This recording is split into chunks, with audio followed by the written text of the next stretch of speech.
नमस्कार, मैं सीए रमेश प्रभु, अध्यक्ष महाराष्ट्र सोसाइटीज वेलफेयर एसोसिएशन। रोज की तरह आज भी मैं आपके सामने daily real estate news and stories में स्वागत करता हूँ।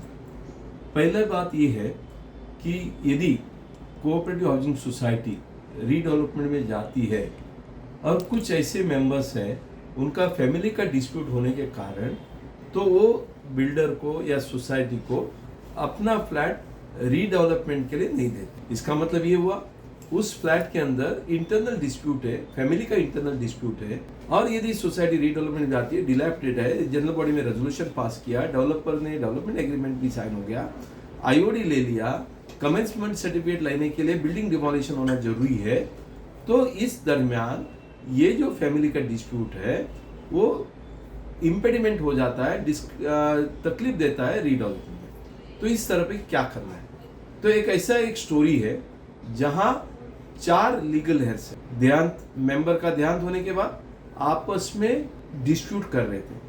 ताबा है एक मेंबर के साथ और बाकी का 3 लोग अपने हिस्से के लिए कोर्ट में पार्टीशन सूट फाइल किया। जब matter already partition suit court में है, इसका मतलब उसका वारिसदार कौन है, किस तरह से पार्टीशन होगा, वो अभी तक तय नहीं है। लेकिन सोसाइटी रीडेवलपमेंट में जा रही है।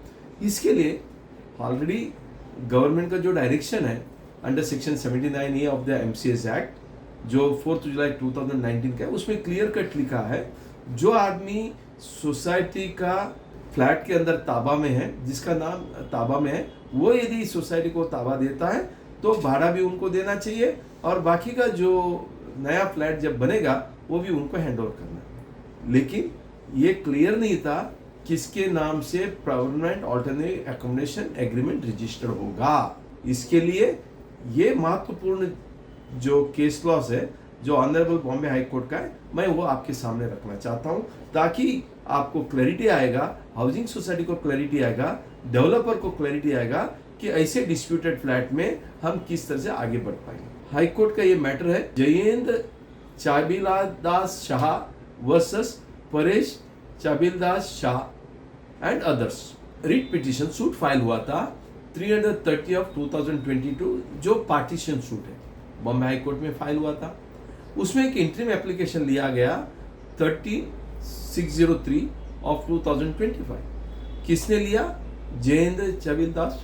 तो इस सूट में एक इंटरिम एप्लीकेशन लिया गया 13603 ऑफ 2025 जो डिस्प्यूटेड पार्टी ने। तो एक सवाल आया कि वेदर जो ओरिजिनल प्लिंटिफ है जिन्होंने जो है बाइफर्गेशन के लिए पार्टीशन के लिए फाइल किया, जिनका क्लेम 1/4 है, क्या वो रीडेवलपमेंट होते टाइम ये मान सकते हैं कि वो खुद 100% ओनर है? बिल्कुल ये नहीं हो पाएगा। हाईकोर्ट ने बताया कि ऐसा नहीं हो पाएगा। यदि आपका पार्टीशन सूट है तो आपका पार्टीशन सूट चलते रहेगा, लेकिन यदि रीडेवलपमेंट में जाने वाला है तो जो उधर पोजीशन में है और जो नॉमिनी है या जो दोनों डिस्प्यूट है, तो ये दोनों मिलके PAAA कर सकते हैं। बट PAAA करने टाइम टाइटल ब्लैंक रहेगा, लेकिन उनका PAAA जो है वो ऑक्यूपायर के नाम पर किया जाएगा। इस तरह से ये जो प्रॉपर्टी है वो समर्थ भवन कोपिंग सोसाइटी सायन में है, जो फ्लैट नंबर है 7A,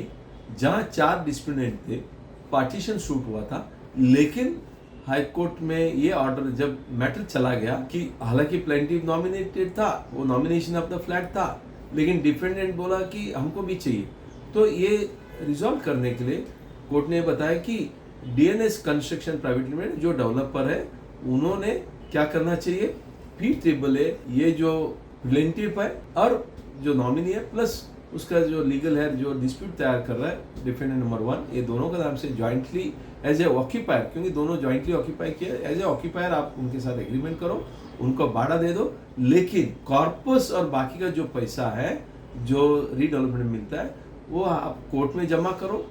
और जब तक टाइटल डिस्प्यूट क्लियर नहीं होता है, कोई टाइटल कर एक्सक्लूसिव ओनरशिप किसी को नहीं मिलेगा, वो टाइटल डिस्प्यूट सॉल्व होने के बाद ही हो पाएगा। कोर्ट ने ये भी डायरेक्शन दिया 15 दिन के अंदर उनको 2 वीक्स के अंदर उनको PAAA करना है, जॉइंटली करना है प्लेंटिफ और डिपेंडेंट के नाम से एज ए ऑक्यूपायर, और जो मॉनिटरी बेनिफिट है वो कोर्ट में जमा कर। यदि एडिशनल एफिडेविट वगैरह देना है वो भी उनको मुबा दिया है लेकिन रीडेवलपमेंट सुललित हो गया। इससे हमें सीख क्या मिलता है? इसमें यही सीख मिलता है, यदि टाइटल का डिस्प्यूट है उससे रीडेवलपमेंट रुकना चाहिए, और यदि आपको पी करना है, जो ऑक्यूपायर उसके नाम से आप पी कर सकते हो। यदि प्रॉपर्टी का डिस्प्यूट है, वो प्रॉपर्टी का डिस्प्यूट भी आप उसमें लिख सकते हो। इस तरह का निर्णय बॉम्बे हाईकोर्ट का है। गवर्नमेंट GR 79A डायरेक्शन में भी ये दिया है। आप इसका ख्याल रखिए ताकि प्रॉपर्टी का इंटरनल डिस्प्यूट की वजह से लोगों का रीडेवलपमेंट रुकना नहीं चाहिए। को ये जजमेंट कैसा लगा, कितना राहत मिलता है, आप अपना कमेंट दीजिए, चैनल को सब्सक्राइब करिए और बहुत सारा लोगों को शेयर करिए और लाइक करिए। Thank you very much.